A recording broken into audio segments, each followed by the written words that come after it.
And shaboop, we are live. Hello, everybody. We are back with Allatour. And hello, Gab and Amma and McClover. Welcome in, guys. Happy to see you. Hello, everyone. Put you here, Hello. put you there. Before I stop talking about the Wicked books, can I read to you guys the list of names of the known quadlings? Yes. Go by the for way, it. just for context here, Darby's going crazy with Wicked lore. I forgot how batshit this is, It's and I'm insane. fascinated by it. Okay, known quadlings. Heart of Mushroom, Chalotain, Chumpo, Turtle Heart, Candle, Oskaami, Layli, Leilaani, Buzezi, Severin and Snapper, Tiimit, Oi Iati, Unger Bix, Perisi Toor, Perisi Mangaal, and Ta'abi. And You know named... this fucking author was like, I need names. I have questions about Heart of Mushroom and Turtle Heart. I love Chumpo. And you Oh named my those God. Chumpo's dumb the devils Chumpo. things you could Chumbo, see. Lord Chumbo.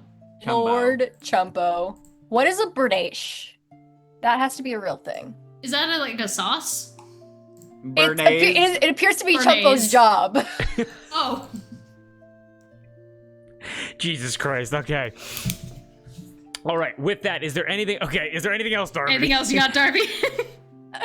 You get one more. Well, because, this appears to be a word for two-spirit. So they're pulling. Careful. Just send it to us. I'm confused about how I'm sure that the author pulled a bunch of stuff from like real life culture and butchered it. So apologies. I'm realizing now that I'm You pulling stuff that's been butchered before I parroted it back. So if I may ask but very why quickly, is it supposed to be Chumpo's job? So if I may ask very quickly, because you just mentioned something, because I want to be educated here. So you said two spirit, and Moss seemed kind of like reserved about that. What is that, and can you mention what it is? You can me? probably explain it better than I can. Whoever has better explanation. I'm just reading off of specifically,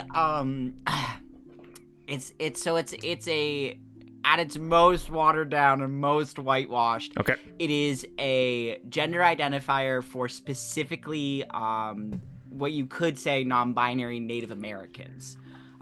Two-spirit is its own gender identity, in the same way that like non-binary is, or genderqueer, but it is specifically Native American, and I don't remember which tribes it's like most prominent in. It's prominent in a lot of different cultures, but two-spirit, that word is like really the only people who should be using it as identifiers are those who are American Indians. Okay, so. It makes sense. So it sounds like a gender identifier that also has a religious connotation. It's a third gender, a traditional third gender first Native American community. Okay. It says it's used by some indigenous North Americans. Okay. Yes. Cool.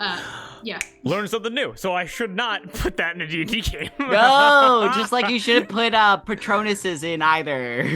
Okay. Because that's Harry Potter. J.K. Rowling just fucking took stuff. What are... We're talking about the bitch who made goblins the bankers in her universe and gave them comically large noses. Patronus. Every day you learn new things about Harry Potter where you're like, Goblins have often been associated with Jews. They put not in the fist. They're all Russians. Those vodka drinking fucks. Also, by the way, fun fact: inside of the Goblin Bank in Harry Potter, you can see a Star of David covered up by a rug. I am not joking. What? Yeah. In the movie? Yep. Hold on. Wait. Jesus Christ. Hold on. I should have picked up on the red flags a lot sooner. That this was all very Well, we were That was my children. bad. We That were was my children bad. when we read this. Of the Wikipedia page that I was reading right now. Darby, you're fine. No one here or anyone who's watching read the Wicked books to even know what you're talking about. We came on here and you just started listing random words. I have so many questions about Chumpo. Lord Chumpo. Lord Chumpo. I could have sworn it was covered by a rug, but here's a post showing the screenshot of the film. see. We're gonna be playing D&D eventually, by the way. We're just kind of kicking it Where's right the- now. Because I Where'd you saw put it? this, well, I was 12, so I would not have picked up on it. Let's see. Oh. Where'd you put this? News and Media. News and media. I see. Oh. Hang on. Jesus Christ. I could have sworn I saw it I don't like see censored. it. What the hell? Hang on. Give me a second. Oh my god. I saw one where it was covered by a rug, but I can't seem to find that image Nope, anymore. they just put it out there. Wait. Hang on. Oh God. That's not in the big 2-5, really. It's kind of crazy. Wow. Well, no, this was, God, what, 2001. Oh, wow. Oh, this was the first movie. Yeah. Oh, I would never have picked up on In a this. post 9/11 world, JK, how could you? You know, when she wrote, well, I don't think she would, I don't want to talk about it anymore. I want to play D&D. Okay, Let's got play it. D&D. This is the woman who wrote a character named Kingsley Shacklebolt. And Cho Chang. And Cho Chang! And put her in fucking Ravenclaw, but that didn't make any part of her identity not involve boys! No, I Yep. think we all have our favorite bits of like dumb Harry Potter lore. My personal favorite is that like some of like the expansion text this is the last thing we're gonna say, by the way. One of my favorite expansion text is that there is a Hogwarts-esque wizarding school in Japan, and in the text it says this is the smallest of all the wizarding schools in the world, and it does not give any. It's like, so are Japanese people just less magical than other nations? Like, what the fuck does that mean? Obviously. Especially because there's an international precedent in terms of the communication of these schools. So it's like, I don't know. Can we just talk about how the Ministry of Magic kept all their time-bending tools on a fucking regular bookshelf, and it got broken by a dude falling into The it? time travel And shelf. that was enough to destroy every time turner they ever had. Although I will say, that is one of the funniest hand waves I've ever seen in terms of a book, where it's like, oh, the time travel shelf got broken, so there's no more time. You can't make No more? more You were loading this out to third graders. Yeah, so they could do more homework, yeah. They could do more homework. Okay, so with that, is there anything else we want to get into before we go and play some D&D? There's a character in the Wicked books named Sister Doctor. Darby, pull the parachute. We gotta get you the fuck out of here. We gotta exfil you. Okay. Pull the You're in ripcord. too I'll read them later. Yeah, Don't let me Sister forget. Doctor implies they're a nun named Doctor. deep. Yeah. Guys, it's okay. It's okay. Amaha said we're good. We're good. All right. No, but I gotta go to bed. We have Sorry, work sorry. tomorrow. You're all good. Go Okay. sleep. I'm locking in. Okay. So with that, so anything else before we hop in? Mr. Krabs, I wanna go to bed. No, and so we want to play some D&D? Yes. Yeah. Yes, and how about a deep and cleansing breath before we begin? Sound good? Yeah. Yes. All right, everyone, then please join me.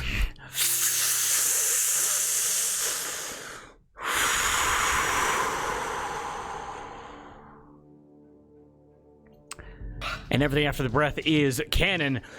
Last time on Allatour.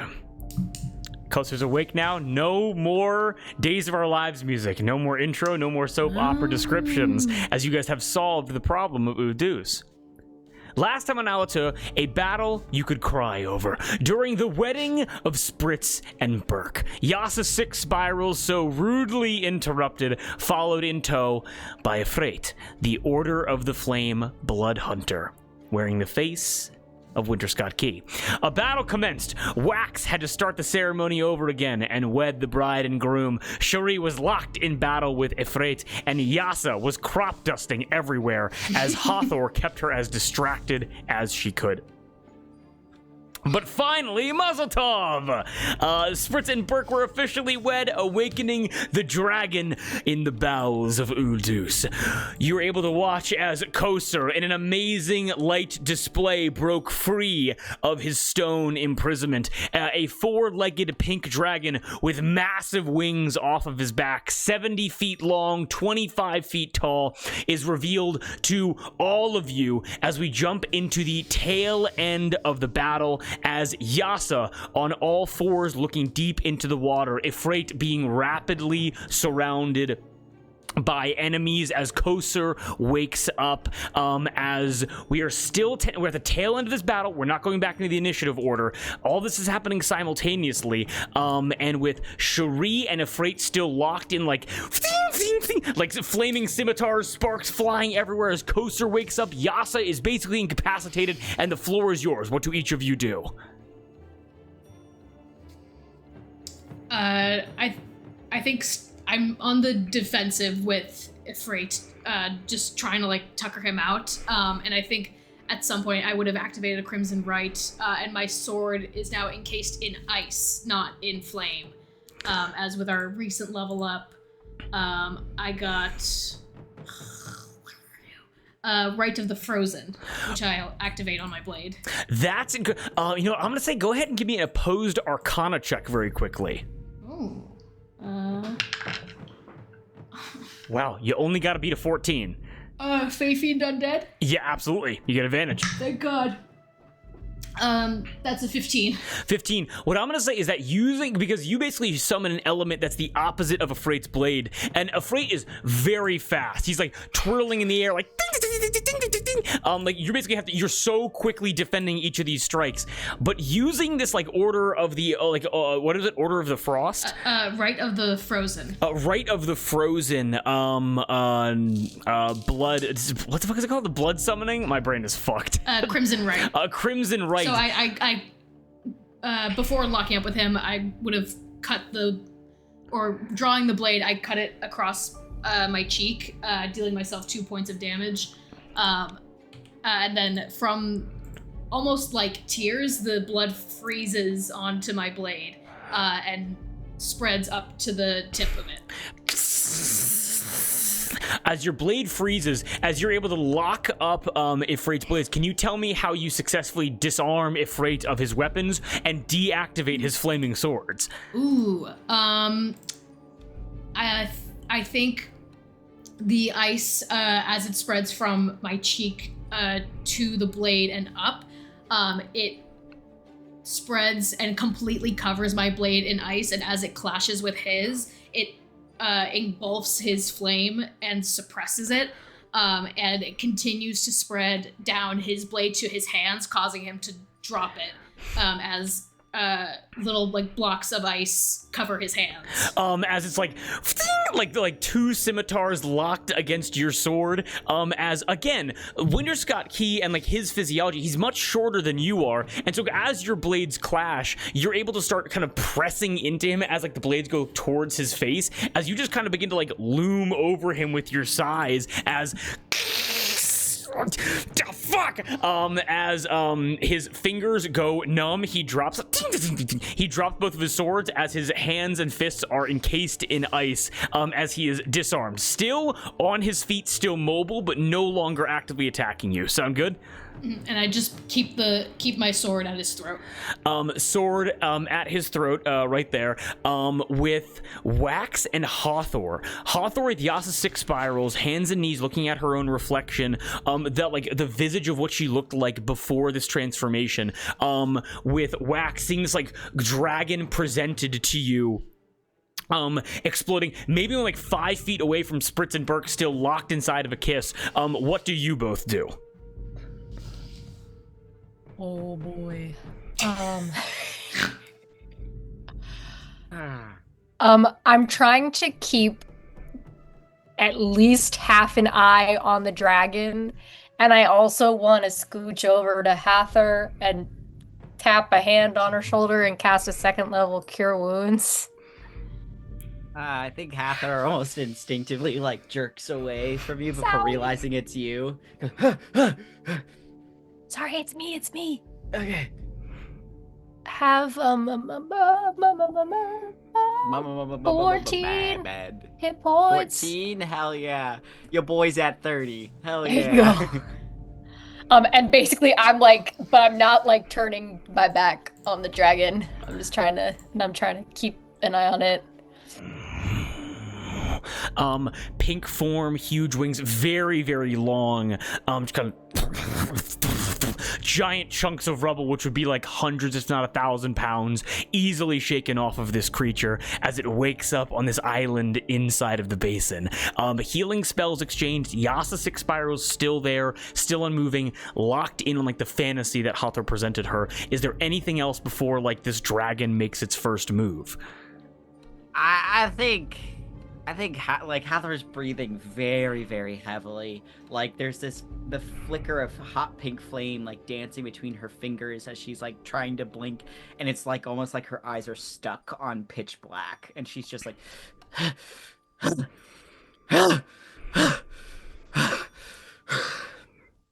So yeah, that's where I'm at. Okay. And then Wax, anything else? I just until you're ready to take it, Wax offers you a hand in case that would help you, but isn't going to touch you again unless you are ready for it. I think for like probably one of the first times Hathor just like kind of leans away from any physical contact. It's like, okay. Then keeps hands to themselves and just stands in front of you. Okay. And how far away about is Cherie from us? About maybe like 25, 30 feet away from you. Okay, cool. Still, basically right now you're able to see kind of like Ifrit, like frozen blade to his neck as his flesh begins to become like slightly blackened with like hypothermia. Cherie and Ifrit are kind of like circling each other, like blade to throat basically, with his hands encased in ice. Okay. And I think F and Winter Scott Key are here, and so I think once I disarmed him, I think I would signal to them to restrain him. Yes. Okay. So what happens here is like, so F and Winter Scott Key, they both were able to like come down the rope, kind of like dive, like enter into this combat here and come and assist. As another arrow from Poir, it just lands in the water. Doesn't do anything. He goes, "That was a misfire. I'm sorry." Get out of here! Ifrit's like, "You proud of yourself?"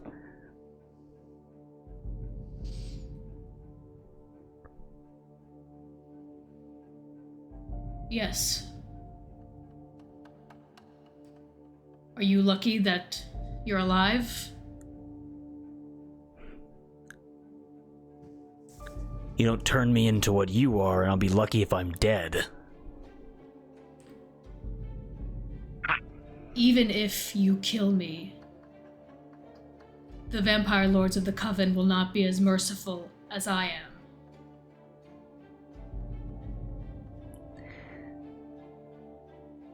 Yeah. But I'm not exactly going to be merciful back, now am I? Last time I checked, I'm better at destroying things than you ever were. Where I'm standing, you're not in a position to be doing anything. You may still have your life and your mortality,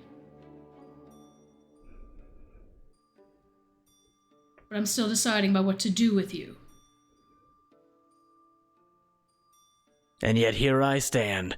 And F comes over and full and double like takedowns him to the ground as Winter Scott Key comes over and kind of like grabs him. It's F with the steel chair! Kind of breaks the chair over, grabs him and is like, "It's my fucking face!" And just kind of punches him a couple times. As like F's kind of like restraining his legs, Winter Scott Key kind of like gets his arms as he's now like on the ground, like kind of like, "Get the fuck off me!" Just kind of like screaming. And Winter Scott Key and Ifrit sound exactly the same. Ifrit sounds angrier, but they have the same voice, same face, same everything. Very similar to you and F without the age. Make sense? Mm-hmm. And now for Koser. Sorry, one quick thing. Yes, once he's hogtied, I just stand over him and with the hilt of my sword, I just quick knock him out. Yeah. And he's like, don't you fucking bite me! And he is immediately unconscious. Kosar, 75 feet long, 25 feet tall.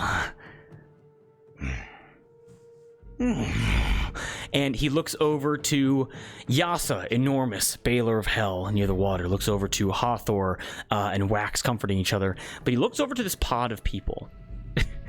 Clones, essentially. He sees Cherie, old Cherie, Ifrit, and basically like underdressed Ifrit. And he goes, and he looks over towards each of you. And this pod will be like, kind of like restraining him. He's knocked out. And Cherie, the first interaction with Kosar you're able to see is as he goes, and he hits you with a breath weapon. As this breath weapon comes out, you're all able to see that, similar to like the pink scales of this dragon, it is a billowing pinkish cloud, essentially, with like white wisps on the inside, almost like a fog cloud being deployed, as you, F, Winterscott, Key, and Ifrit are all caught in this, and I need a DC 19 charisma saving throw from you. Oh. From what we've heard about Kosar from Hathor's Angel, does this seem like something that wouldn't hurt us? Like, if I elected to fail, would everything be okay? This is not going to hurt you, no. Okay, then I will elect to fail. Elect to fail. Yeah, that tracks for me. Yep, they all fail. Everybody else fails as well. And as this breath weapon... There's such a charismatic bunch! Oddly enough, I am, but I only have a +2 to saving throws. And as this breath weapon hits you, you intentionally fail. Everyone else here intentionally fails as well, at least within your pod of people here. I tell them this dragon won't hurt us. And in this moment, as you say that, Kosar kind of like cocks his head, like hearing this, his like ears perk up essentially, as intentionally failing, calm emotions set upon each of you. Calm emotions with a flare. Because in this moment... Yeah, yes. Well, yeah. Never mind. I'm not included in this. I'm not included in this. No problem. Okay. Calm emotions set upon all of you. And in this moment, Cherie, intentionally failing, you are able to better see the world from Ifrit's perspective. In this moment, you were able to understand that Ifrit was you several years ago. You understand that his personality being different, but the deployment is the same. A weapon sent down here with very limited information, very limited support, as much training as could be given, and is now here looking at you as an enemy. And especially after seeing your true vampire form, is it any wonder why he views you as a villain? He has not had the same experiences you had, the same connection to the material plane. He might not even see humans as allies. He may simply see them as cannon fodder for monsters and obstacles that could be in his way. Not to say that he is correct in his worldview, but you're able to see things from his perspective. As well as Ifrit is able to see it from your perspective as well. A blood hunter who was able to, as he dreams sweet dreams, he dreams of the life that you have had. One in which you were expected to either fight until the bitter end or end your own life upon turning, at least within his perspective, and you chose to live and continue to fight against these forces of destruction. And whether or not it impacts how you treat one another, this understanding is reached between you two. And Winterscott, Key, and F kind of both have these realizations as well. Their own personal experiences being kind of like mimicked with him, and Ifrit understanding this with him as well. as this calm emotions has an empathetic sting to it, as it makes you unable to attack each other for the duration. Now, from a combat perspective, if you were to fight Kosur, or if he was to fight against you, this would effectively be able to nullify any attacks going towards specified targets. Now, that could be really bad in a group environment. Mm-hmm.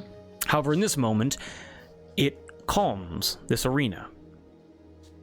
As Kosur goes, No.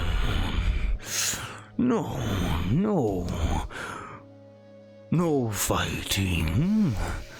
No fighting. The four of you look as if you could be siblings, and yet you fight each other. Shame. Looks to you, kind of like points his snout towards you, Cherie, and goes, But you understand. I am not to hurt you. Our history is complicated, but I understand, as we have all lived similar pasts. But I know, I hope you will not hurt us, as I need you to help my friend. Please.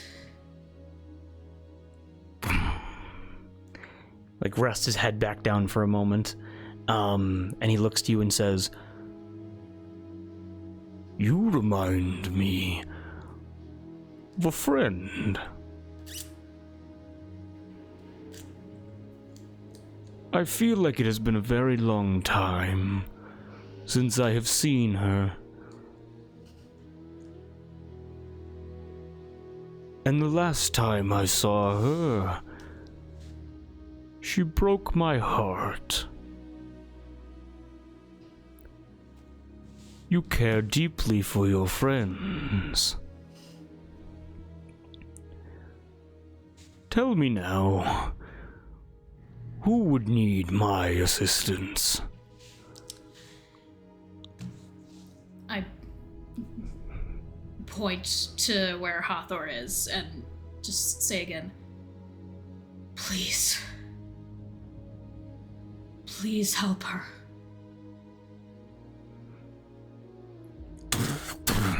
Giant, like, clawed hands. I will do what I can for those that have freed me. And if I may offer advice, the four of you, lock yourselves in a room until you can remember that you're family. He breathes like this is our get along shirt onto the four of you. Kosur turns his back again, like an enormous, almost like snake-like body kind of like follows him as this like ancient being standing before you, Cherie. The only thing on your mind is help Hathor. And over to Hathor, Kosur stomps as he kind of like sets himself and looks at Wax, Hathor, Spritzberg, and Yasa still by the water, and goes,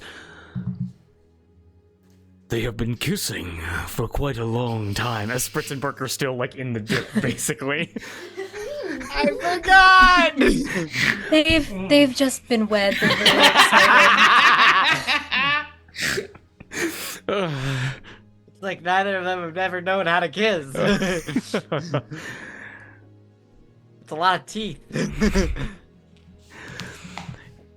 Even if it is for this one moment, love strong enough to wake me from my slumber. They can continue. Go. He kind of picks both of them up. He just kind of moves them away. There you go. Stay there. Puts him behind a boulder. Exactly. Get a boulder. Get a boulder, you two. You hear Spritz being like, newlyweds! She has no context of what's going on right now. As Kosur goes, You. Are you guys holding hands right now? No. No? Okay. I knew just you were checking. gonna use this one. I knew you were gonna use this one, Kate. I knew it. I also knew it was gonna be this. Kate sent a picture in music media. Wait, hold on. Wait a minute. Hold on, wait, I'm not seeing it. You. But there is We're a not bond. touching. Hathor's not touching anybody There's right a now. bond between you both. A friendship. A love that I can sense. I can sense your souls are warm towards each other. But you... I imagine you would be Allatour, correct? Yeah. You seem uneasy.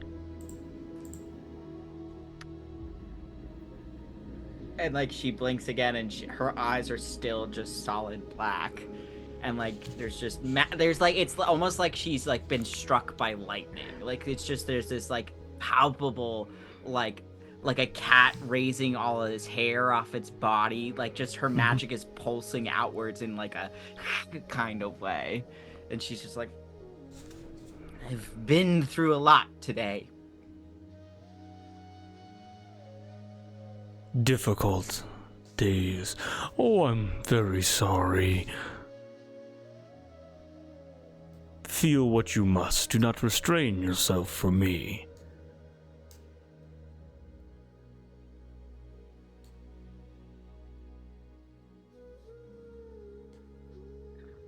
Can you help me? He closes his eyes, and you're all able to feel like a warm pulse come out of Kosar as he channels some like ancient spell magic that like makes your heart warm and full for a moment as he goes, a problem that I have never seen before, but one that I am certain I can assist with.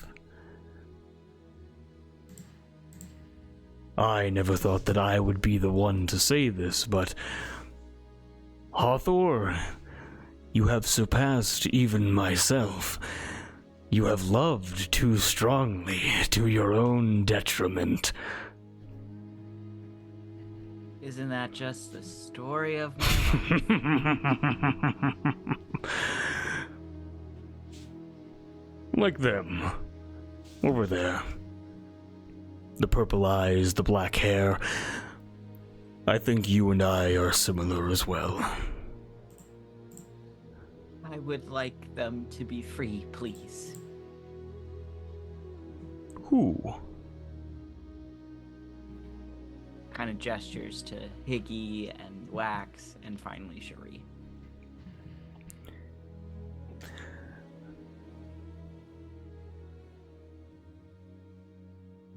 You aided in freeing me. And I can feel the warm grasp, the close embrace of an angelic protector's mark on you. You hold the favor of Aphrodite.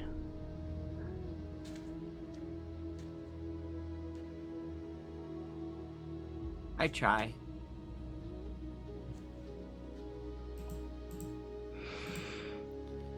I stand here before you because a declaration of love persevered through, and he looks like the destroyed wedding venue around you, through violence and bad gas.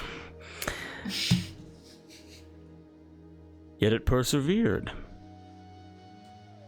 Perhaps you have faltered in your journey from time to time, but you have not strayed from the path too terribly.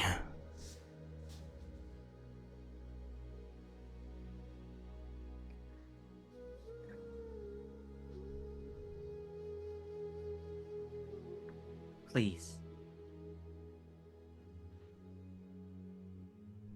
I would like you and she says this quiet enough that I'm trying to have it only so he can hear. Massive head. I would like you to get my claws out of them. Even if it wasn't intentional, I would like them to be free.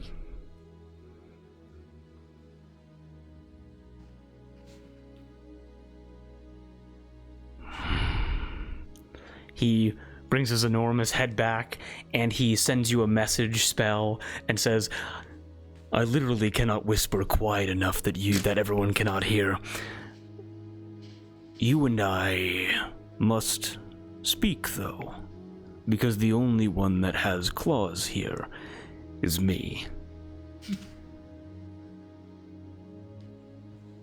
Yeah. Yes, I suppose we should speak. Certainly. But gather your friends, and I will be of assistance. Okay. Piggy? Yes? Wax? Cherie? Yes, Come here, please. of course. And I'll. All move good, Darby, no towards them. problem. I make my way over. You make your way over. And in this moment, Laura and Krita, you're able to hear. Oh, I gotta remember Laura's voice. Like you hear like go, holy shit, it worked! And you're able to hear Krita go, oh my god, he's actually here. Sweetie, I am so proud of you. I'm just gonna riff. The LaCroix, are they safe? Oh, yeah, they're at the top. They're at the hole, by the way. They're just kind of looking down. As Krita goes, yeah, we got him. They're all pretty upset though, but all the guests are kind of leaving right now, and I think the charm effect has been broken. Thank you. Get them into the castle, the proper castle, please. Okay, no problem. We will do it right away. Thank you. And using Spritz's ambient message, I want to try and reach out to Palm and say, my lady, are you all right? As you reach out to Palm LaCroix and says, Palm LaCroix responds back with, Sherry? It hurts. It hurts badly. They're rushing me to healers now. Good. I'm so sorry for what has happened here. The man who harmed you is restrained. He's not a threat to you or any of your family anymore. I swear. Good.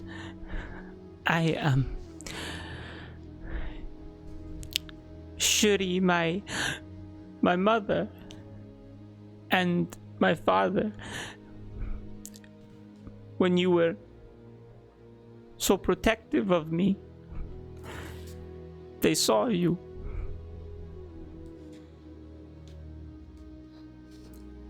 I know. There will be conversations to be had, hopefully, about a multitude of things, but once you are healed, please talk to your parents.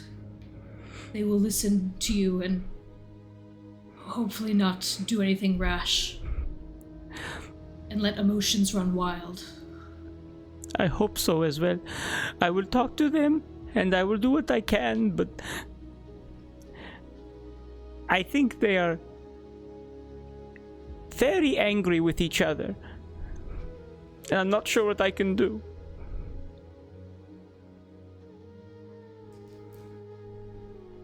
Do what you do best. Be charming, diplomatic. And sooner or later, they will be so angry at me, they will forget they were even mad at each other.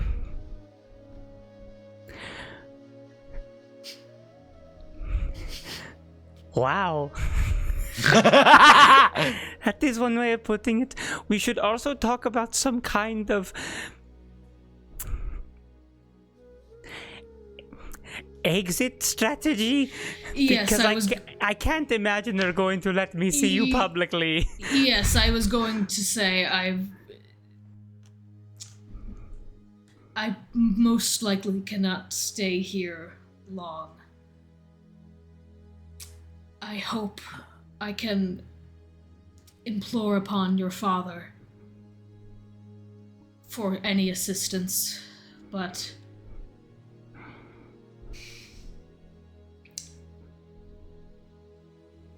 if I do not see you again before I leave,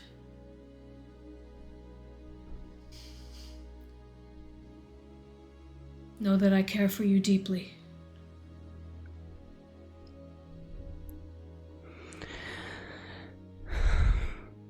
Sherry, you have been so wonderful.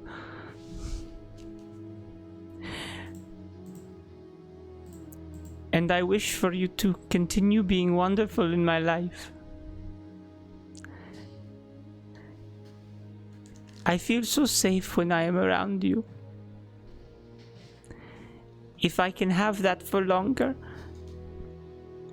and escape the pressure of my family name, traveling would be nice.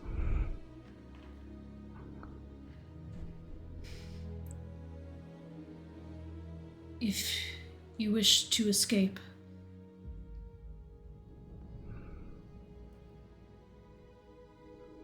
come find me in the Palm, in the Arbor.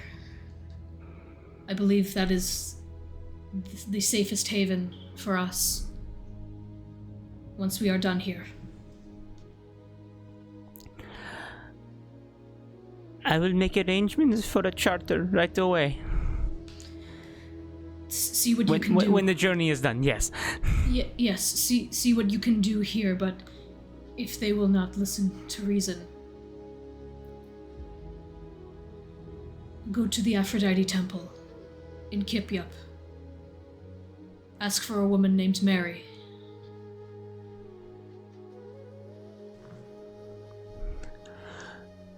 I will make note of it. Good luck with the dragon. Good luck with yours.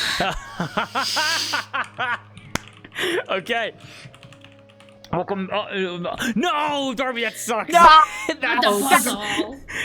That sucks dick. Oh, by the way, we had Doom messages. Water spilled on a puzzle. That sucks. Is it all good? Okay, got it. All is good. Amazing. That sucks. I've asked you, Cherie, and Higgy to get over here so we can Get over here. get my soul off of you. Okie doke. Okay. As you guys all pod together, Higgy, Cherie, Wax, Hawthor, Koser looks to the three of you and goes, I have been alive for many thousands of years,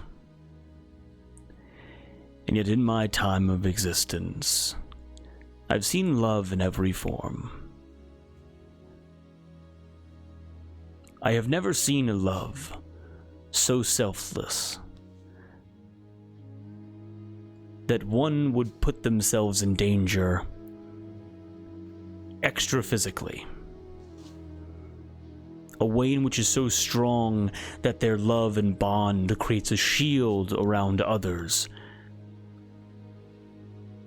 protecting them from danger as it wounds themselves. A selfless act. a loving act, a destructive act. For it is not love to destroy oneself for others. Oftentimes, people who love each other healthily and equally want to make sure that they both stick around.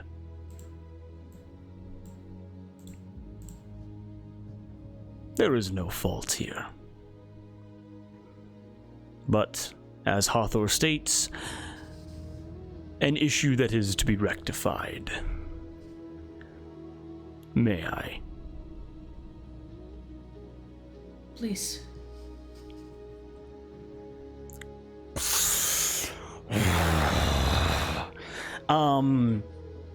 And with this, another pink rolling cloud, these like white swirls throughout it, wraps around each of you. But instead of dissipating away like a fog cloud, this like thick pink white smoke begins to wrap around each of you. And as you all breathe it in, you're able to taste, maybe not even taste, it's just kind of like the memories of holding those which you hold dear. The idea of memories near fires, near lakes, on horses, riding, kind of taking watch as each other sleep. And you realize that breathing in this breath is all of these wonderful memories that you've had of each other across this journey since you have met, the bonds which you have forged, and all of the... And you think back, and it isn't anything even romantic necessarily. It is Cherie and Allatour sharing a bed. It is Wax and Allatour discussing philosophy on a beach. It is you all laughing and having fun with Norbert with the sentient armor, fighting the shrimp, swimming in the sea. It's all of these amazing instances linking you all together as a group through love. And Allatour, to speak to you specifically, it is every time which you and Higgy had shared each other's company, with clothes and without. It is the moments in the aftermath where you held each other, head to head, and thought loving thoughts into each other's mind. It was walking the streets of Ancraft. It was walking the streets of the Arbor. It was exploring and flying free, and the love and the care of each other's company. And through all of these bonding memories, as you all share in this ecstasy, as you breathe these memories in, as you exhale them outward, they stay within your mind, but this linking, this loving energy between you, all of this smoke, all of this fog pulled out of your lungs, and instead of the smoke and fog disappearing away, it is Allatour who in one breath and breathes it all in. And in this moment, Cherie, Wax, Higgy, this pink and gold and black shimmering shield around your bodies that has protected you in these instances of great magic, of great possible trauma, of great bodily harm, slowly fades away. And you watch as Allatour momentarily shines, her eyes switching between these colors of gold and of pink like fire within her soul, as this shimmering shield is placed back upon her before it and fades away, as Allatour's soul is once again reunited within her body.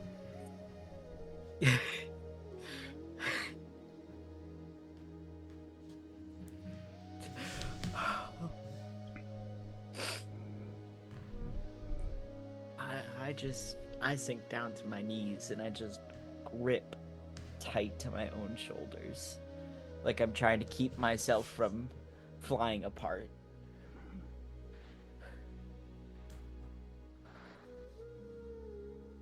Wax kneels down next to you. And just says, "We're here if you need us." Do you still want to hang out with me? Shireen kneels down as well and grabs both of you. Just squeezing you so tight. Weak hug. We don't want you gone, Hathor. We just don't want you to lose pieces of yourself. Don't want me to beef it in the middle of a fucking fight with a goddamn Baylor of the Six Hells. Yeah, that's understandable. Well, no, we just want you safe. And I would like to see the lemon tree that you grew up near. Yeah, I would really like to show you guys.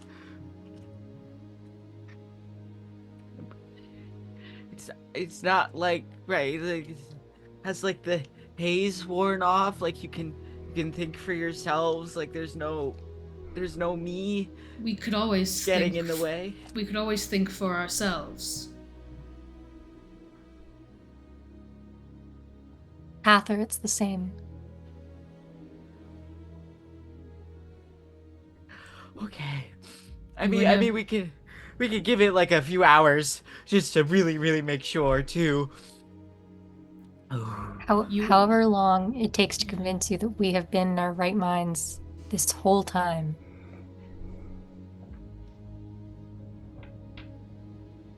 Okay. You were never in the way. You are the way.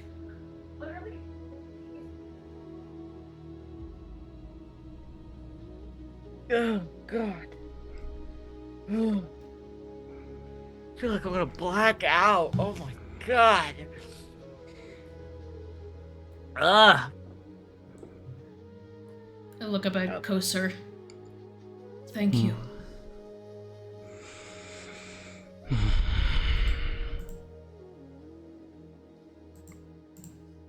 A beautiful sight to wake up to.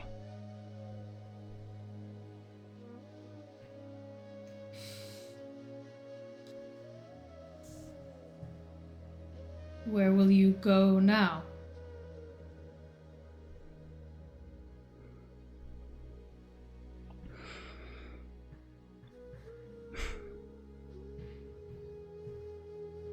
To be honest, I am not sure. This.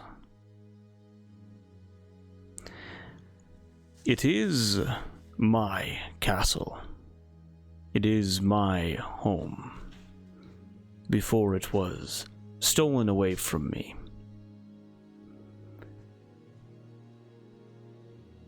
And I would like to discuss with the current leadership here regarding my awakening.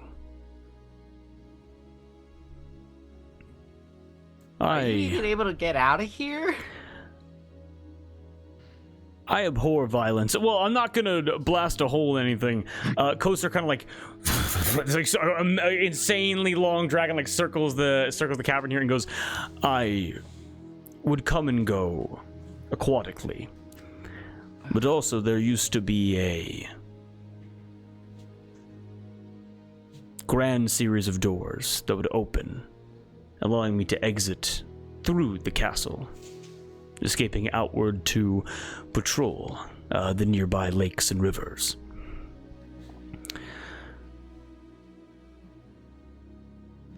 But I would like to speak with Laura and Creta Roy, as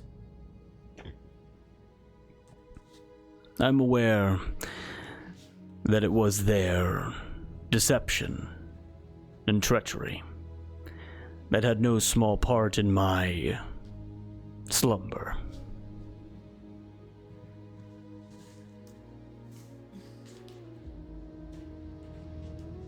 Were they at the wedding? Yes, they got escorted up. the They got Latours up, out, yeah. but they're Right.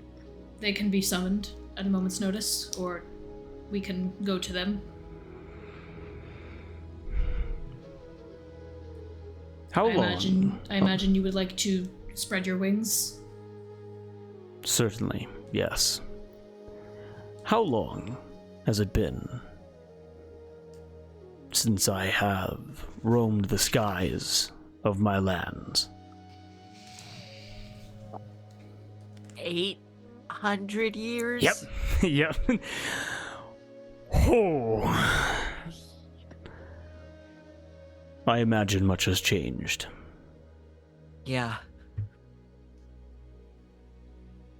And I imagine that my siblings still slumber. Except for one, I believe. Which one? The one to the east. It is known as the castle with no name to us. That does not help me at all. Is it the farthest east you can go?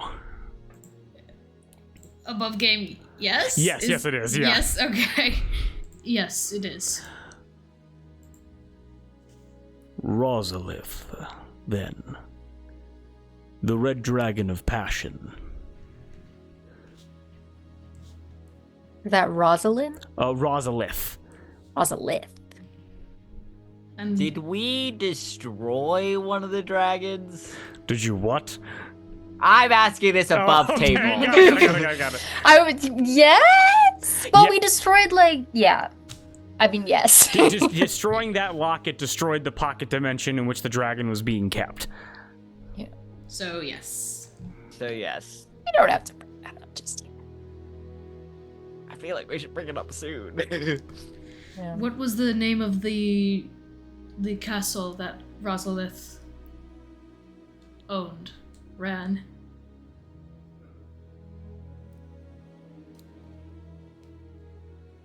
At the time that I remembered it, Vinoa.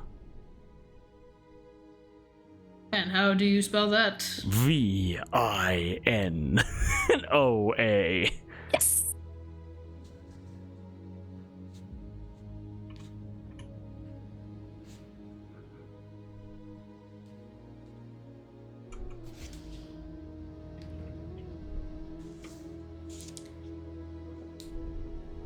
Your siblings are being worked at to be awoken for the people that Laura and Creta Roy work for a changeling named Entrenu.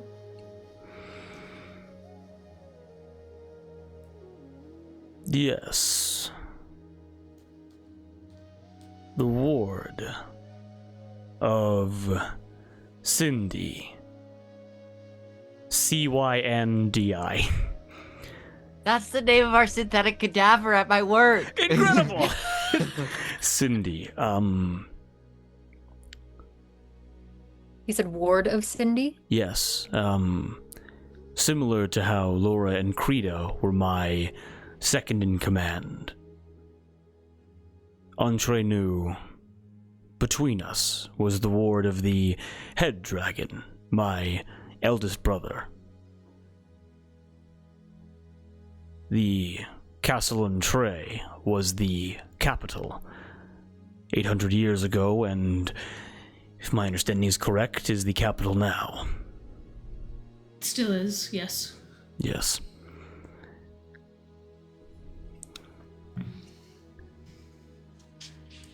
May I say that if my siblings are awakened, none are as patient as me.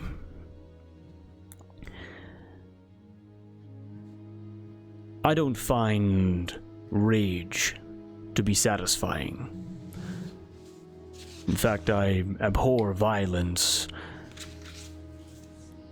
My siblings do not feel the same. And Get out of here. if awoken, you little bitch ass, get out of here, you stupid little asshole, piece of shit boy, go, oh, blow his ass away. Twist his dick, Spider-Man. Ban him Oh, forever. man. There you We go. don't get an episode that goes by without me saying twist his dick, Twist his Spider-Man. Hey, where'd you find that guy?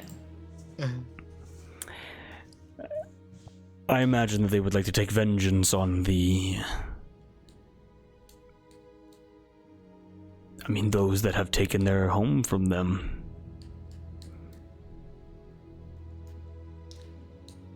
Yes, and it appears they're using you and your siblings to go about that. Would your siblings listen to you?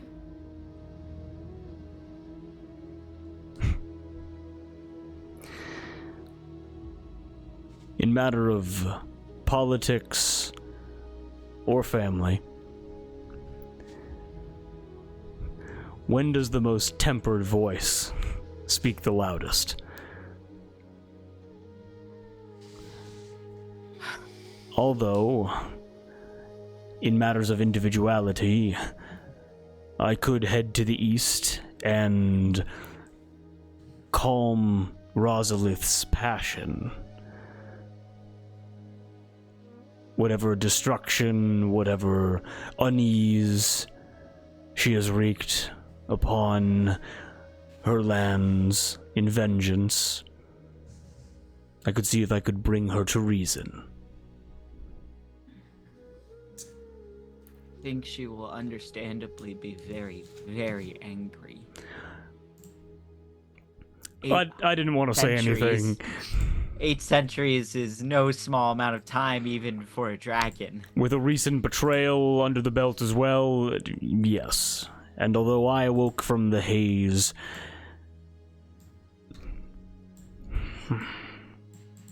yeah. I'm not from this land. I don't really know how power works here. But I sincerely hope you stay safe.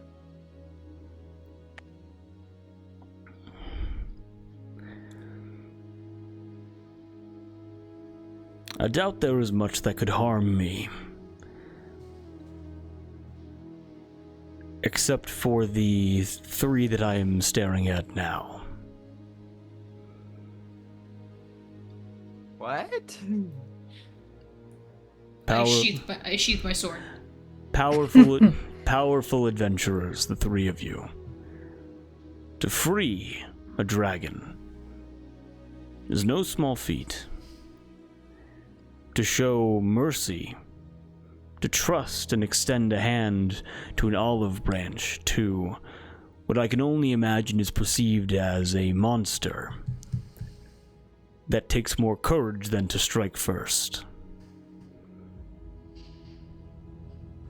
Yes, well, if you are a follower of Aphrodite as I am, she's not always perfect. And we've had experiences with this courage you speak. Explain.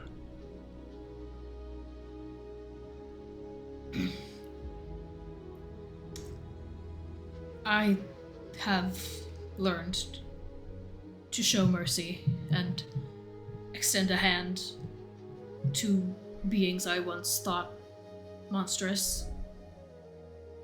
And these 2 have done the same.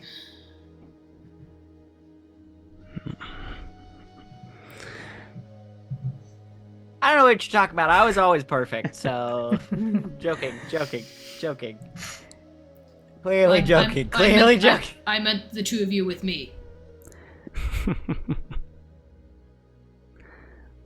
I never saw you as a monster. I don't think either of us ever saw you as a monster. Okay. You want me to cast Zone of Truth again? I will. I'll do it just on myself. I'll double it if you want, so... Don't let him give it to the next person. I dab him up. He skips me across the water like a rock. I'm sorry. Okay. Ugh. I think you just, realigned my spine. Full heal. You're good.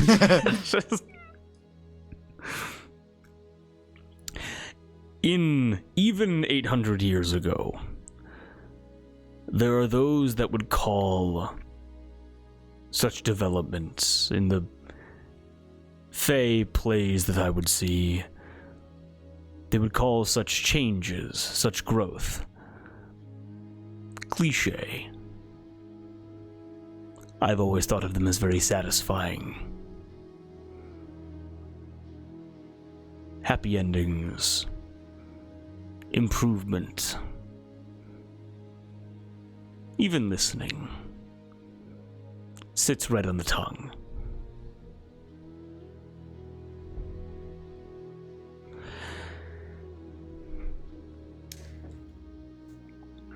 If, depending on the circumstances, it may be that we're heading in the same direction as you, so I would not go far just yet, as we may need an escape route.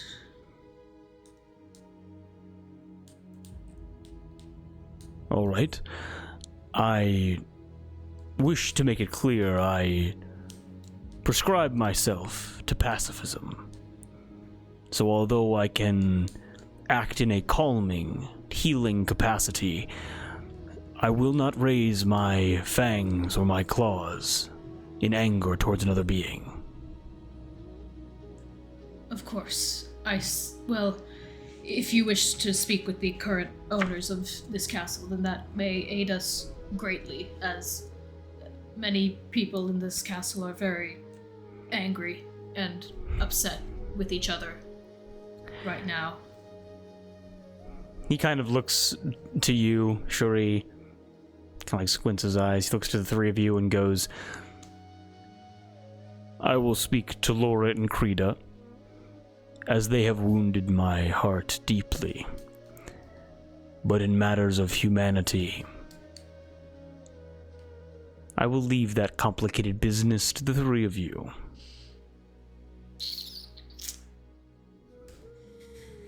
Very well. I'm not sure if you realize, sir, not that we won't do our best, we always do, but that kind of that really calm breath you did before? Yes. So you kind of snoozing in the water, your snores kind of had the opposite effect on the whole kingdom. It was a mass charm. Yeah. Opposite effect. Oh, well, no, I'm a being of pure love. Love is connectivity. Yeah, you love drugged everyone. But love is positive, though. An open expression of emotion. Love is neither positive nor negative. Love is amoral. Love is all things. Strong. It was less so that you amplified their love as you amplified whatever it was that they were feeling, the three of us included. Intense love without a sense of direction or a guide to it is a knife's edge away from mania. It was overwhelming. So we're not asking you to fix it, per se, but if you could just help a little. That calm breath was pretty good. Yeah, yes. Right, no problem. I'll just do some lawnmower laps up and down the castle then. Yeah. Calm people down a little bit. Let them kind of come to their We senses. should probably tell people not to get scared that there's a dragon overhead. Straight up King's Landing, end of Game of Thrones. Yeah. It's just I get it now. I get it. Sick. God, pluribus moment. But also he looks to you, Hawthorne, and goes, you say that unfettered love is a knife's edge away from something negative you mentioned. Love is not in of itself a purely good thing. I'm sure we all know of people who love too much, especially problems arise when one loves more than the other. You're crazy. I have no idea what you're talking about. Cries. What if you love No. being evil? Well, that's evil then. I mean, But it's love. Let me be clear. I'm Coast of the Dragon of Love. The love is between individuals in terms of the connective force, which has allowed for great nations to be built, species to continue to thrive, the protection of siblings, of mothers to children, of fathers to children, of collective communities. If you love being evil, perhaps you are passionate about being evil. And then my brother, Rosalith, is the one that you should speak with. I want you to look at her and see what love did to her. And I point to Yasa. I would like each of you to give me a quick religion check, and Hathor, you get advantage. Fey Fiend Undead? Absolutely, yes. Oh, I only have a +3 to this. Ooh, I'm not very smart. 21. 21? But that's a natural 20. Oh my god! That's awesome! I rolled a 20 and a 19. Nice. My dice went, I got you, baby girl. I mean, that's just amazing. I mean, so Cherie, you look over to Yasa, and you would be able to understand. And Hathor, we'll get to that nat 20. I'm gonna honor that more than anything else. But Cherie, you look over to Yasa, and you're able to recognize like a curse when you see one, basically. And how physical and how brutal this curse happened to be is less important than the fact that it is magical in nature. Give me 1 second here. My forehead keeps cutting off on my camera. Too big. You're too big, brain. Too many levels to it. I know. You gotta let us see the whole thing. My brain's I too want to big. see all of it. And you My understand. ass too fat, my brain too big. My steak too juicy. My heart too full. I love too full. but like in terms of Yasa, like Cherie, you would be able to recognize, again, you are a blood hunter. In terms of like reversing curses and undoing the effects of monsters, not to say that a monster did this to her, but it's like, oh, this is something that very powerful, not easily revocable. But however, like if you were able to find something whose power like predated that of like the gods, essentially, that could be potentially useful. Hathor, easily segueing into what you're able to understand with that religion check, as you hear Kosar talk. Because essentially you are like a philosophy professor of love and of like emotions in terms of like what you study in terms of like Aphrodite, and even you in terms of understanding like in terms of like learning about Yasa in this like conversation that you've had, even you have slowly kind of like recognized not that the entire ideology is flawed, not that the religion is flawed, but there are some cracks in this idea about love. Like it is an institution that is largely human and human more so in the way of like its construction, not like its species, you know what I mean? But like anything that is flawed, and part of loving is loving in spite of flaws. With Kosar, you're able to recognize something. Aphrodite is complicated. There are a lot of layers to love in that kind of sense. Kosar is very uncomplicated. He gets hurt.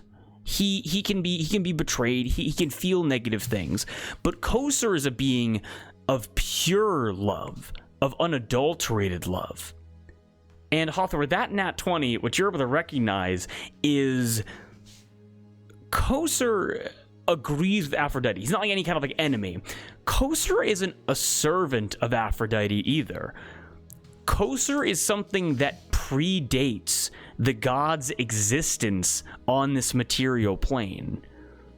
Kosar is more akin to he's more in line with the concept of love than any kind of like religious practice, even like any kind of emotion. Do you know what I'm talking about here? Like we're getting into like ancient like pre-biblical stuff. You know what I'm talking about? So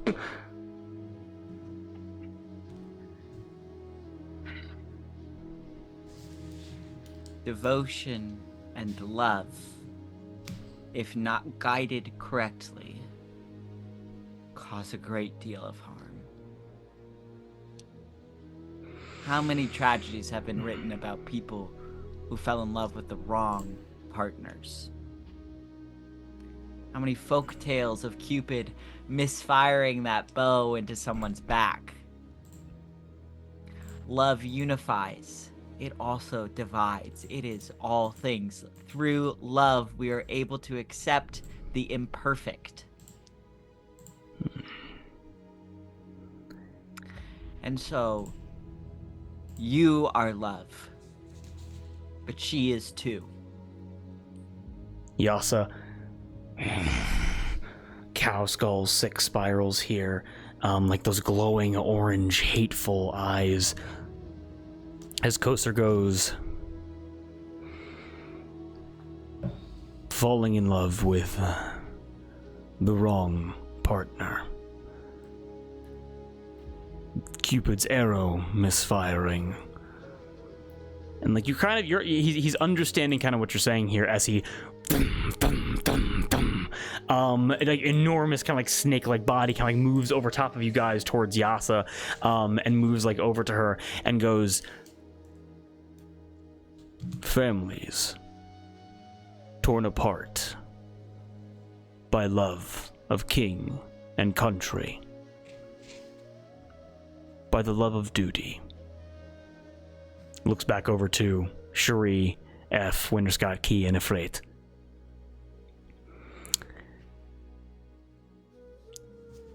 If I may speak to myself very quickly, Koser looks to Yasa.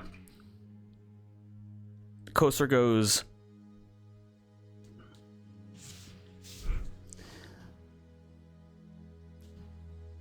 I cannot even imagine the pain which you feel every day.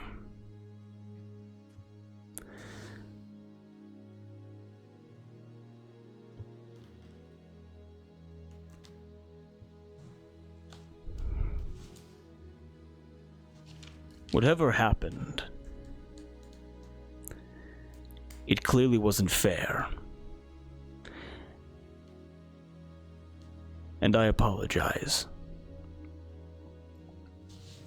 And Yasa, like, goes, fair? You want to discuss fair with me? I can detail every strip of skin, every ligament replaced, the carving of my bones to be replaced by a cow's skull, every ounce of beauty stripped away from my very being. And even as I heal myself, my skin never grows, my hair never replenishes. I am dry, I am tense. And the wind and the salt and the water that touches my muscles, it burns. So terrible that my own sister would punish me so. Koser looks to her and says,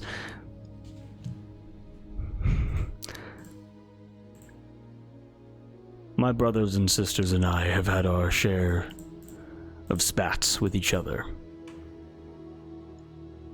Hurtful and painful. But the result's never as bad as what I can see here.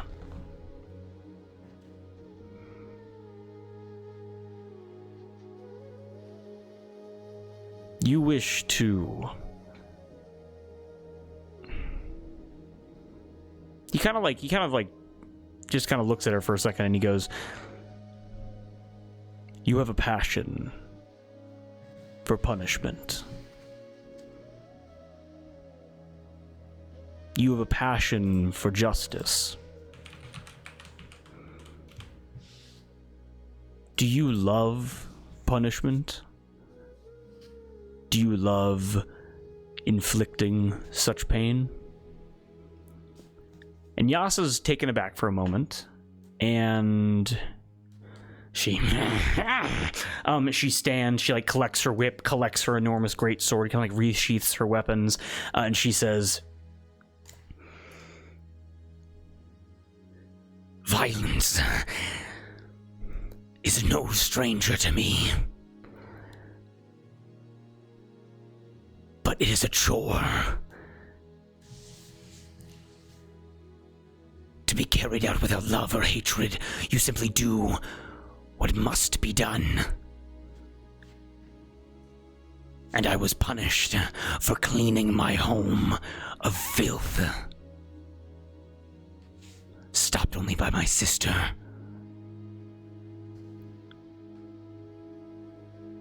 looks over to you, Hathor, and says, Aphrodite looked down upon me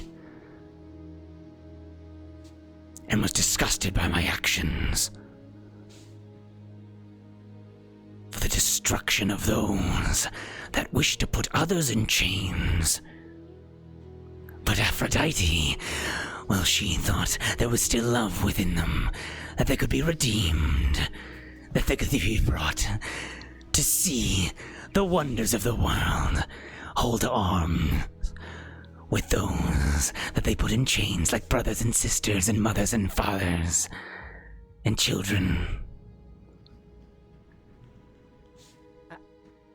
Aphrodite has a very idealized way of seeing the world. I think everyone should be capable of love. Not everyone's deserving of it. she slams her fist into the ground and it's so hard that it cracks stone. She goes, Yes, yes.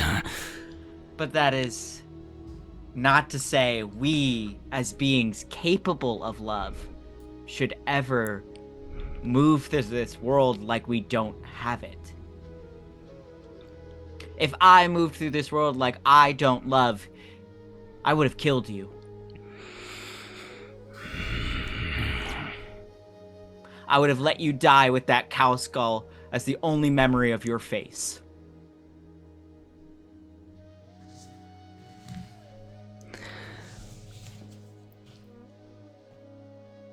she looks to you. She's like kneeling so like your head, your body and your body and her head are like equidistant here. And like Shuri and Wax, if you have anything to say, please feel free to hop in. Yes, please. Yasa kind of locks in on you and goes,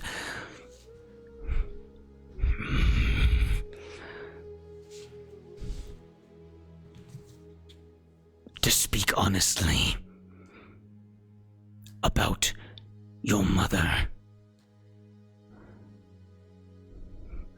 being punished within the Sixth Circle, she signed a contract with the overseer of the Sixth Circle, with myself as her guardian,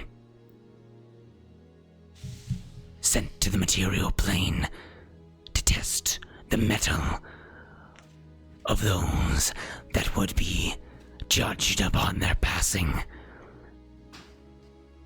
to prematurely send those deserving to the Sixth Circle. For how long her spirit was within the Sixth Circle, I am unaware.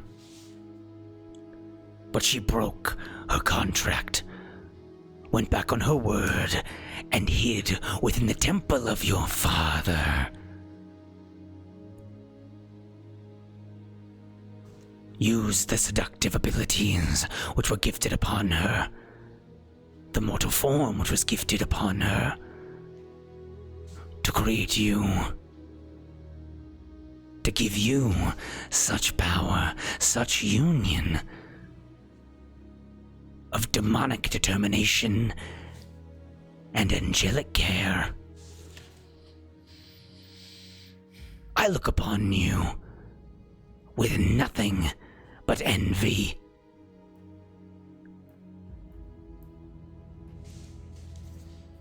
As you are the fusion of the freedom which I crave, spreading love where it is needed, and punishment more so.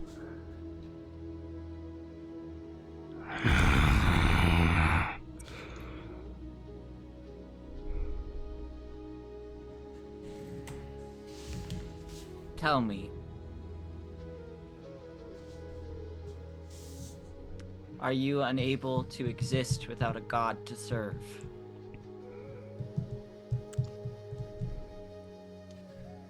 that's gotta be a dice roll. I don't know, man. Not one. I have no idea. I don't know, man. With you. She sits, she's like spread eagle, she's just sitting, and she's like, that nat one has changed the way I'm gonna act as her. I was a Sarah Angel, and then my sister cut my face off, and then I became a Baylor. Yeah. I have never existed in a way that has not been in service to a higher power. My pendulum has always swung from side to side. I am so sorry you have never found someone who was willing to listen. That was a dry burp. I'm not feeling too dusting. well. If I'm The being crop honest dusting with you. continues. That's it. Wax, Hang on, give me a second. She, Give me a second. she like she lassos you. She pulls you into her hand and goes, "If I gotta Ah! hear one more thing about the gas that I pass, I swear to God, your ass is I coming didn't right into the say circle." that. No, no, this is Understood. Wax I'm talking to right now. Oh, okay. That's fair. You were being very vulnerable, and I also just wanted to say that But what the I fuck? once Whoa, made. whoa, We're wait, wait, wait, getting wait. really. What is I'm this about to music? die. Oh I'm my about to God. be murdered to death. You're going to the Shadow Realm, Jimbo. Oh damn! Oh my I'm gonna God. take you to Sucks the to be shadow me. realm. As your eyes explode from your head. Just- I made one joke too many about the crop dusting. I'm sorry. That's how. To be fair, that is how Wax is going to die eventually. Oh, yeah. Yeah. 60 years from Absolutely. now, yeah. Clearly I'm still like learning, but I once made it my life's mission to bring out the absolute worst in people because I thought that that was inevitable. And everything in the meantime was just a lie. But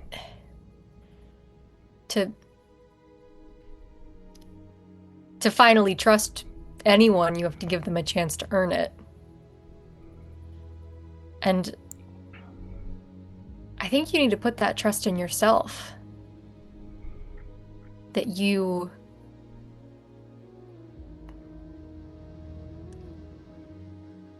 don't have to follow someone. You can decide what you think is right and wrong, what you think is worthwhile.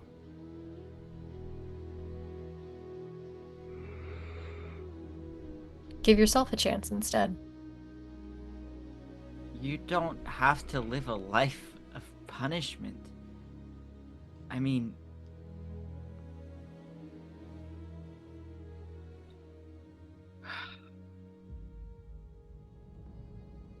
you clearly care so deeply about so many things.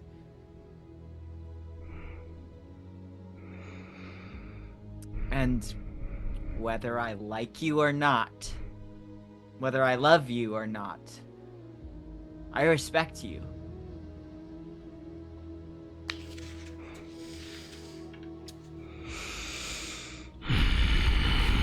I'm going to step forward and offer my hand.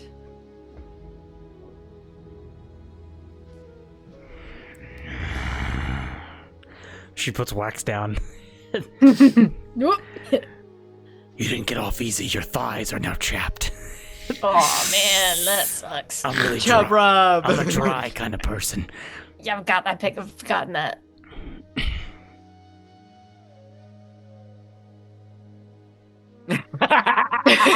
Speaking of Clearly. dry, It's like that one clip of Matthew Mercer where he keeps drinking from the empty mug and he's like, Yeah. he's baffled by it every time. Yasa extends one enormous finger towards you, bone showing through the wrapped, tight, dry muscle as she places it in your hand. I press it to my forehead and then to my lips. And I say, Yasa, you are beautiful. Every day, I watch you put the worst of the palm in cages, where they belong.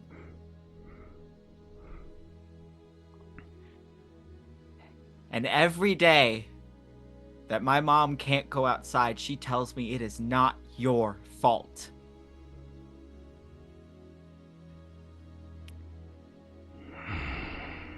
And if she was capable of love, in the sixth circle of hell where she was born than anything is. I am the living proof that it is not power, it is not greed, it is not hatred, it is love that unites everything.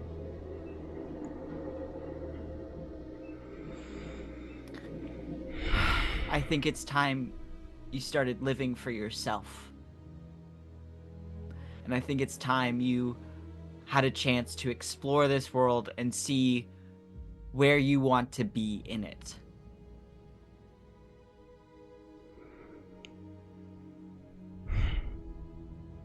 I put on some chapstick. Yeah, oh yeah, dry as fuck. She goes,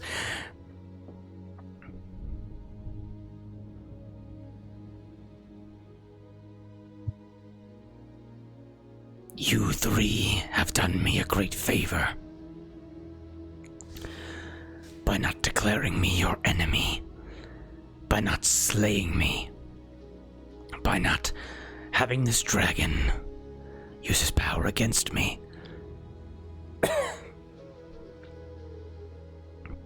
I'm dry. I am unsure if I am able to exist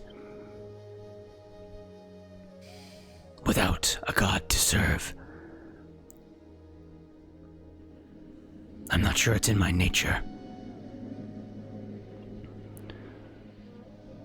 Allatour, I will not be indebted to you. So what I will say, in exchange for this wisdom, in exchange for this favor, is that your mother is free to roam, as I will not return to the arbor for a long time. Rumors, whispers. Perhaps a change could be made, and I could change my patron to one not of punishment,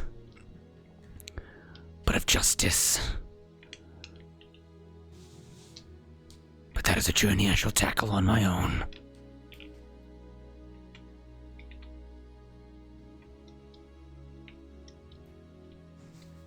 In one last, Hathor channels all of her magic into this as she reaches out for Yasa again. And just in this moment, I want to use my second channel divinity to just give her that temporary relief of herself again as I clasp her hand and pull our foreheads together. Enormous cow skull pressed against your forehead, and in this moment, your skin acne-free, moisturized, perfect, and amazing, not even affected by Yasa's aura. As you press your heads together, as with this act of channel divinity, Yasa, as she pulls away from you, and she looks back to the water one last time. Whenever Yasa flies across the ocean, whenever she travels or looks upon bodies of water, the reflection that she will see looking back at her is the one which you gifted her. And Moss, in this moment, as you are essentially gifting Yasa's true form, her reflection, back to her in this small way, would you like to describe what Yasa looked like? I know you described her reflection, her face. Can you give that to us once again? Is this what she's going to look upon when she's sailing the sea or flying the sea? Where Talantis is all this soft, almost cherubic beauty, like rounded face, bright, bouncy golden curls. Yasa is sharper. Black hair, intent eyes, the kind of beauty that you find in a well-made sword, the kind of gorgeousness, the way of which a panther moves as it's stalking its prey. There is no real softness to her, even in her true form. She's got high cheekbones, a straight, broad nose. angular. Everything about her is angular and sharp and like gorgeous. Mm-hmm. And each of you can see this as well as she looks at her reflection one final time before her enormous wings. If I may. What's up? Yeah, what's up? Well, we do not view you as an enemy, and even though this dragon cannot or will not harm you physically, as he predates the gods, he could use his magic to help you in some way. If that's possible. You guys could go on a road trip. Oh, Kosar looks to Yasa and looks to Shri as well and goes, very wise. And very selfless. To love an enemy that was only so recently trying to destroy you. What I will say is that I love this nation, and do not intend to travel beyond its shores. But Yasa, I will aid you in your journey of evolution. If my understanding is correct, your time would be limited if you neglect your duties, as the overseer of the Sixth Circle would call you back to be punished for leaving your post. Allow me.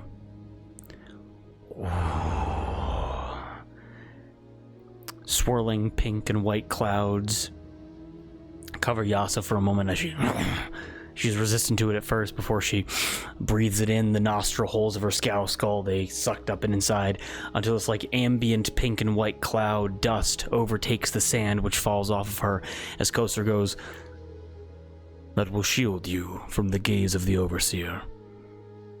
It will buy you more time on your journey. And whether it is peace, change, or redemption, I hope you find what you seek. Yasa goes,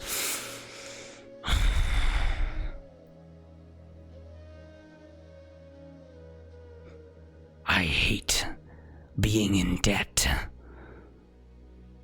Yeah, and Kosar says, he puts like a giant clawed hand on her shoulder, kind of like propping up a little bit, and goes, it's not a debt. It's not a contract. It's a favor. Because from one powerful being to another, from one betrayed to another, I love you.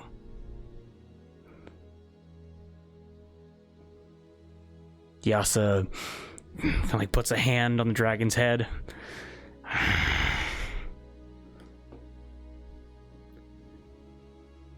Be well on your journey, each of you.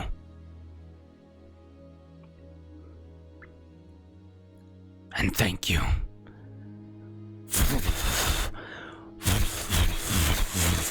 And Yasa, with her wings, escapes from Udus the same way she got in.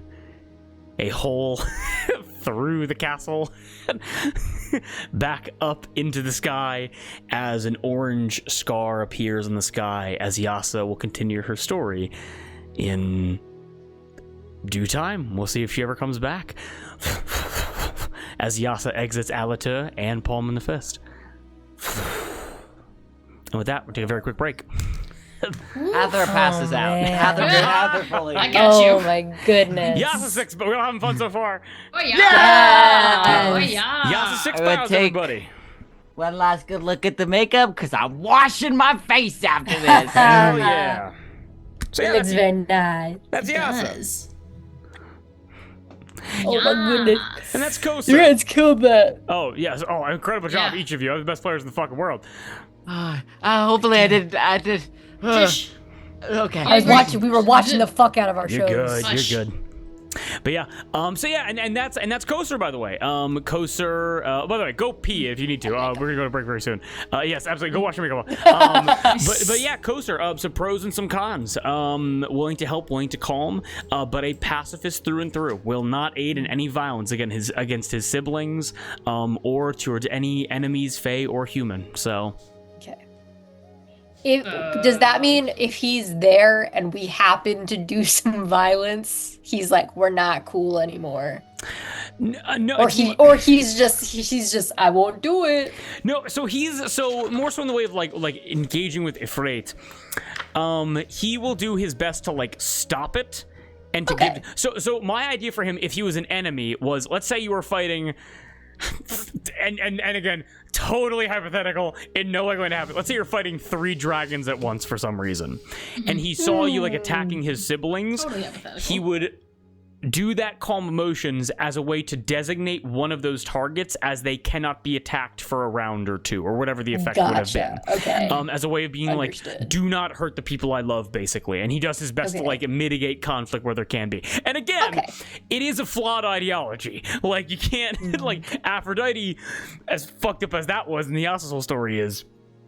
Like, you know, love is not, you can't love everybody all the time, and Koser's definitely a problem with that, but we'll get into that a little bit there. Everyone go pee, go pop your hips, we'll take a group of best players in the world. We'll be back, we'll do like maybe like in the world. 20 more minutes, and then we'll see what we can do, and then we'll be calling it for the night. So yeah, so everyone go pee, pop your hips, get a snack, get comfy, and thank you for coming to the table, and we'll see you again in like 5 minutes. Peace out, guys. We'll be back.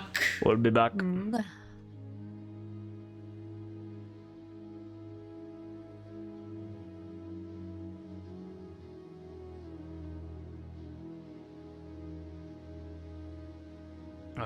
And we are back for like 20 minutes, then we're all going to bed. Okay, so Yasa Six Spirals, her story will continue in a very long time. We'll get to her later. Yasa's not in this episode. Not in this episode, yeah. Koser climbs his way into the Basin de la Croix, and exits out through the aquatic tunnels before emerging outside the castle and flying his way around, beginning to